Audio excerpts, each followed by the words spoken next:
biggest backlash against Facebook yet. Over 150 companies have decided to pause advertising on the social media site to force the company to address hate speech and disinformation on its platform. Several social justice groups have joined hands to accuse the company of enabling hate speech. The movement called Stop Hate for Profit has gathered momentum after the recent Black Lives Matter protests in the United States. Large corporations like Unilever, Verizon, Coca-Cola, Starbucks, Levi's, Honda are among the many advertisers who have currently revolted against Facebook's policies. In its response, Facebook has cited a report by the European Commission and said it acts faster than against hate speech compared to Twitter and YouTube. The company also said, and I quote, "We know we have work to do." Without referring to this controversy, Facebook founder Mark Zuckerberg announced changes to the company's advertising policy. The move is aimed at prohibiting content that portrays a single race or caste or nationality as a threat to others. Zuckerberg has also pledged to stand against hate or anything that incites violence. Facebook earned $70 billion.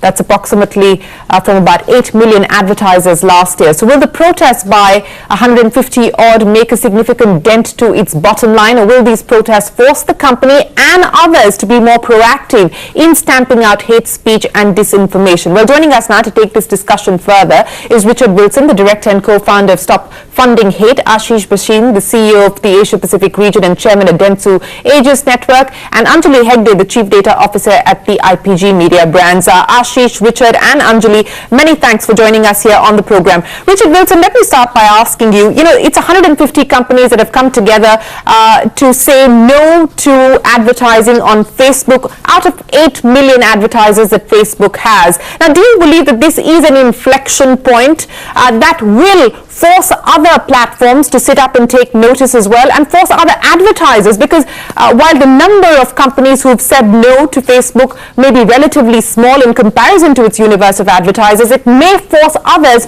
to review their policies as well.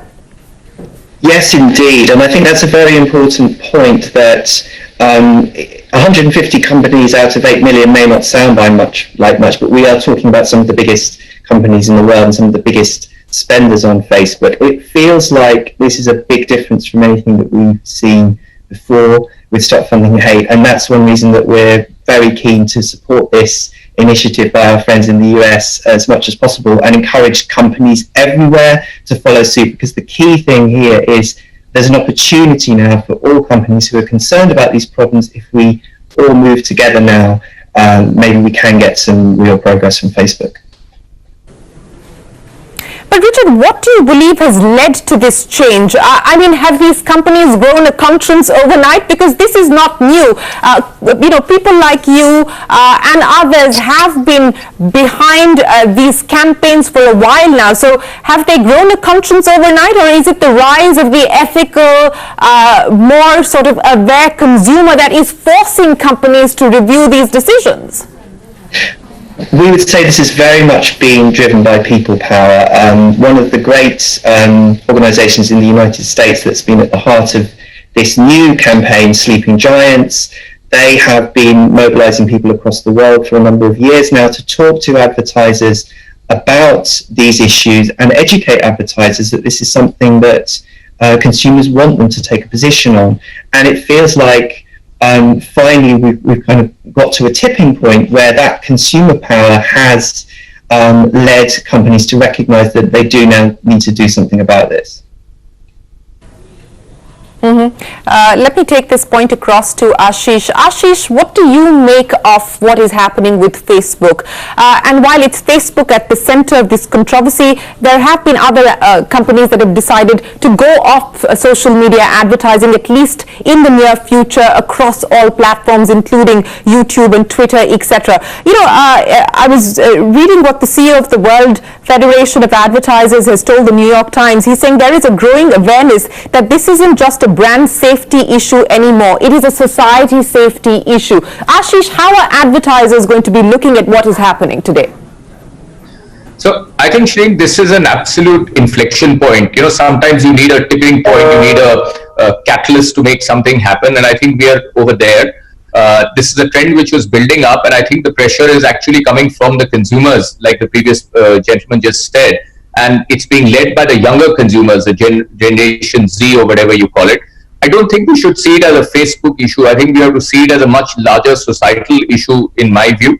To your question, have brands overnight developed a conscience? It's not that it's overnight developed, but sometimes you need some incident. And the recent incident on racial incident that happened in the US, I think that's been a tipping point for the US. I think now people are very clear, whether they're brands or agencies or even platforms, that we've got to make sure that there is zero tolerance for any inequality, for any hate speech on any of these platforms. I also personally feel that the tech platforms, the big guys, like Google, Facebook, Twitter, etc., they've got huge amount of resources and great tech skills. And the solution to this will also have to be found through great use of technology, because today you have billions and billions of tweets and posts and so on. It's not going to be possible to address this unless we make a resolve that, yes, we're all together going to work towards cleaning up this bit and use technology to do so. So I think it's the culmination of something which was actually building up over a period of time. The younger consumers now want, brands to have a conscience, and I think brands are now responding.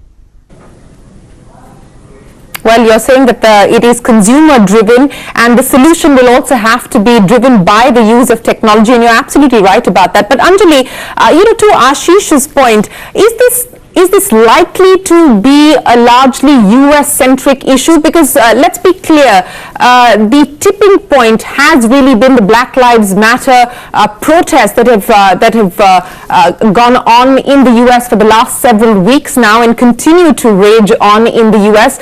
We've reached out to companies like HUL because Unilever has decided to go off Facebook. We've reached out to Coca-Cola India to ask if Coca-Cola India is going to take forward what Coca-Cola has decided to do globally. So far, the response is that this is a global decision. It may not impact India. Do you see this remaining largely a US-centric issue? See, I think it will primarily, the action will actually, unfold in the US.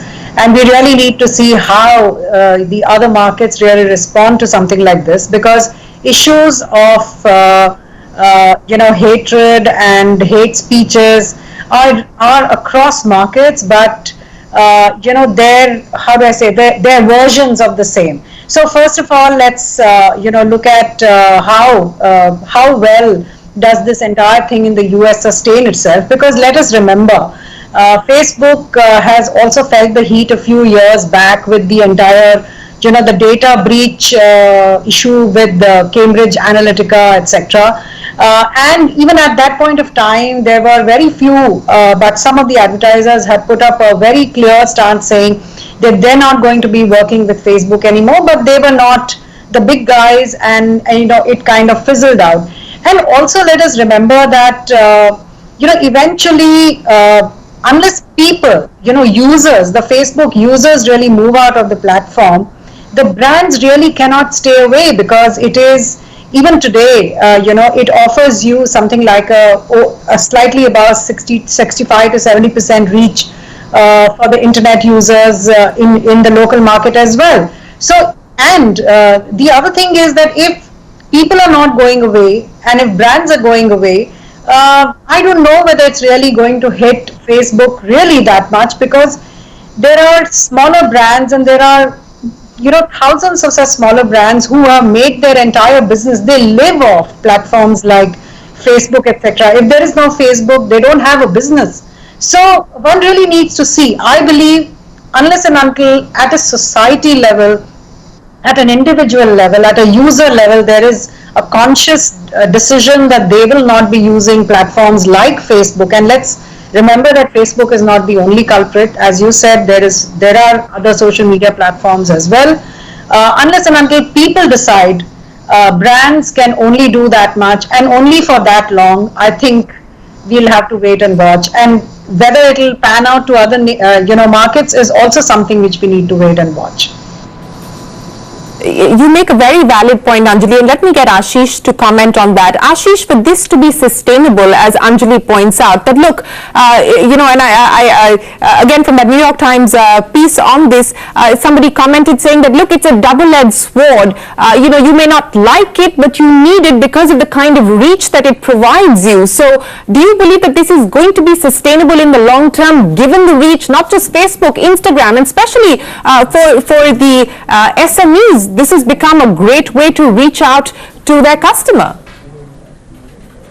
Look, I am seeing this far bigger Facebook or an Instagram issue. And of course, the SMEs need platforms, and of course, the platforms need SMEs and all of that. But I think the issue is much bigger. And, you know, to Anjali's point that this will be US centric, I don't think so. I mean, look at Me Too as a movement. It started in one country, and before you knew it, 72 to 78 countries were impacted or involved with that. These are movements, these are trends, and you know, we have enough of our hate speech kind of issues in the Indian context. We are talking about the police atrocities in the US, but just a few days ago, we had the terrible incident in Tuticorin, and there is enough of social media chatter on that. I have a feeling that this is something which the consumers, but Ashish, to the point that you're making, to the point that you're making, that you don't believe that this is going to remain largely a US issue like the Me Too movement. It is going to be a global issue that will lead to a wide churn. But you brought up the India example, and there are no secrets here. I mean, hate speech proliferates online and on television. But have you seen any discomfort within the advertising community or custodians of brands who are expressing any discomfort with that?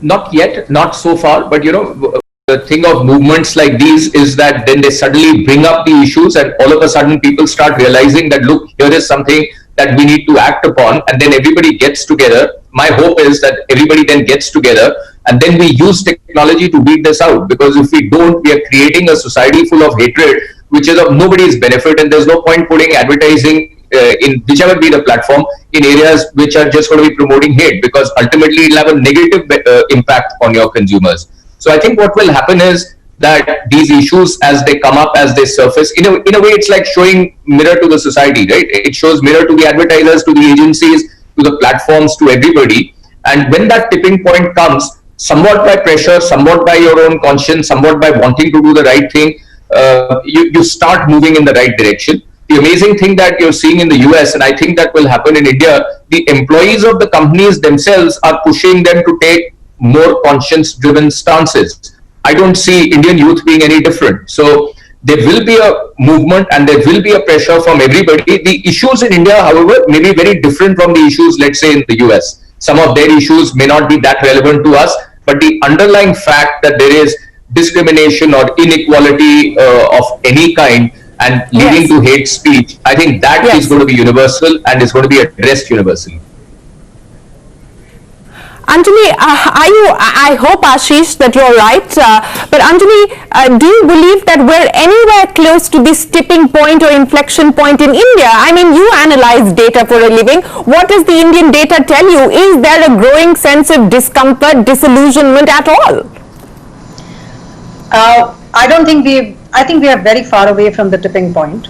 I essentially think that using social media for propaganda and hate of any kind, or let's not even say hate, like a point of view which you really want to propagate through social media channels. I think people are just coming to grips with it. Yes, one does hear of trolls of all kinds. There are one point of view and the other point of view, and everyone's got is kind of getting their act together and making these big groups, and everyone's following each other, and I'll follow you if you retweet for me, and all those kind of things are happening, and people are using social media platforms to get their point of views across. But I certainly think that in India it will still take a long time before we reach that place, that stage where mass movements happen because of social media alone. There is a lot of mass media coverage and everything else that plays up before things happen in India. Digital, social media is still still smaller, getting there but smaller.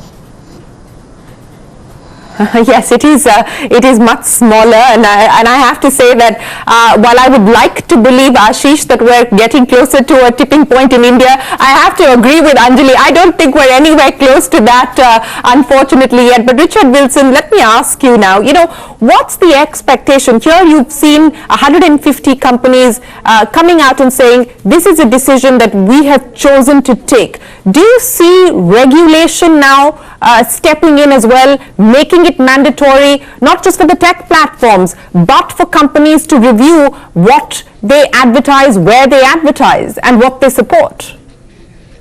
I would say yes, that some kind of regulation it does seem inevitable. Just today in the UK, the House of Lords published a very hard-hitting report calling on the UK government to take urgent action to defend democracy. And I think that's a sentiment that will be echoed in many countries, including the world's oldest democracy of India. Eventually, I take the point that these things take time to build, but I suppose I would say to anyone watching this, if you work for a company and you're concerned about hate and misinformation, every company that pauses their advertising in July will be helping us move towards where we need to get to globally, because ultimately this is a global issue. Mm-hmm. Richard, you work with different people across the world, and of course campaign managers who are running these kind of campaigns across the world. What's the support that you've got from India? So Stop Funding Hate began speaking to campaigners in India and internationally, people from India, and up until now, the big part of our focus has been on traditional media outlets that fuel hatred. And we've seen a huge spike in interest actually in India. We've gained over 10,000 followers on Twitter just in the last few weeks once we started doing it. So my feeling is that there's an opportunity to build a conversation here. Okay, opportunity to build on the conversation. Ashish, let me take that point across to you. So far, we've been discussing the tech platforms and social media, but what about traditional media?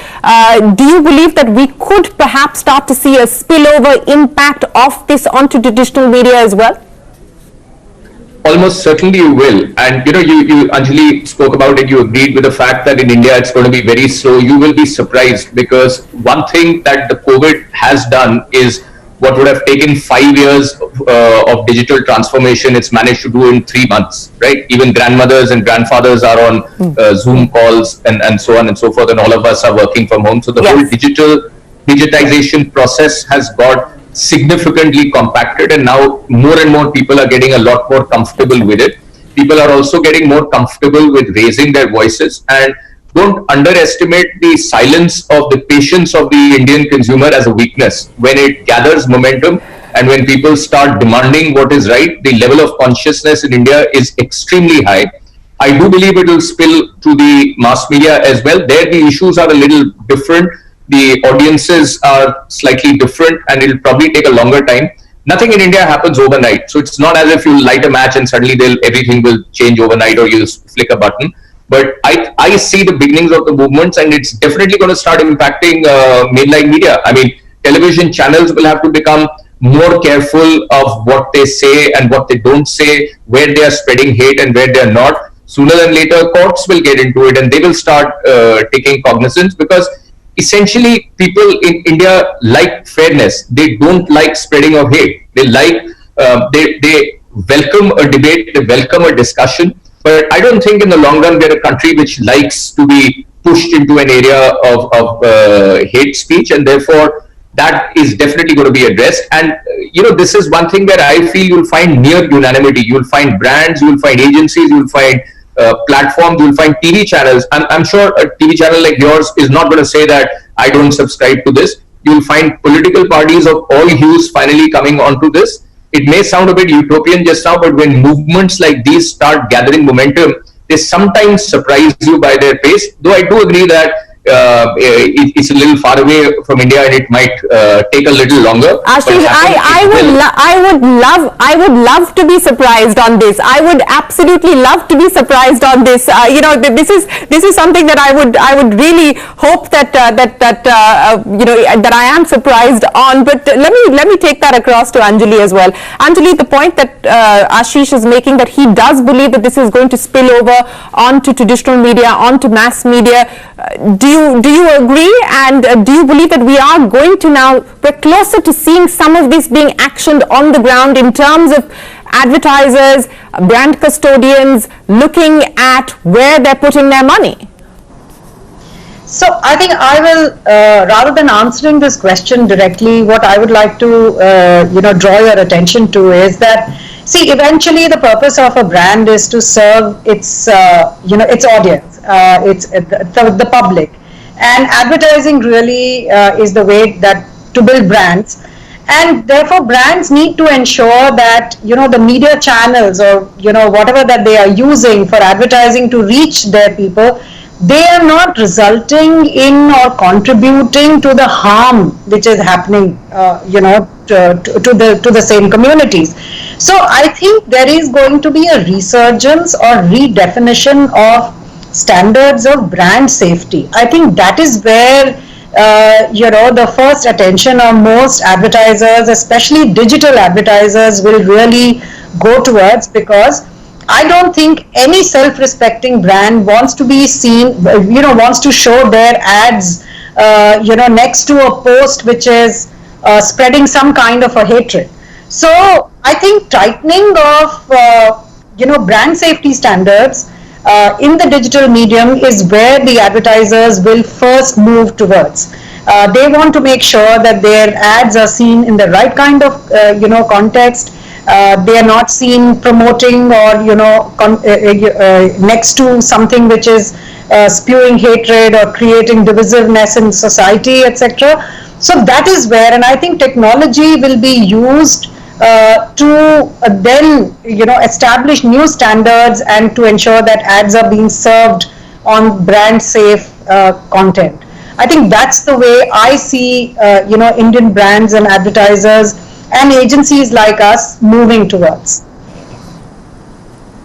Okay, well, let's see what that finally results in, if there is going to be a review and a redefinition, as you call it, of the standards when it comes to brand safety, especially on digital media, but also across traditional media. Richard Wilson, Ashish Bhasin, Anjali Hegde, thanks very much for joining us here on the CNBC TV 18 Conversations. As we've been pointing out, this is not about Facebook. This is an issue about inflammatory speech, hate speech, and some brands have decided now to take this issue up in the US. The question though is, how sustainable is it going to be? Will this reflect in action in India as well? And is this really being driven by the rise of the conscious consumer, forcing brands to grow a conscience? Always a pleasure. Thanks very much for joining us here on CNBC TV 18. We'll take a break. There's a lot more coming up. Don't go anywhere.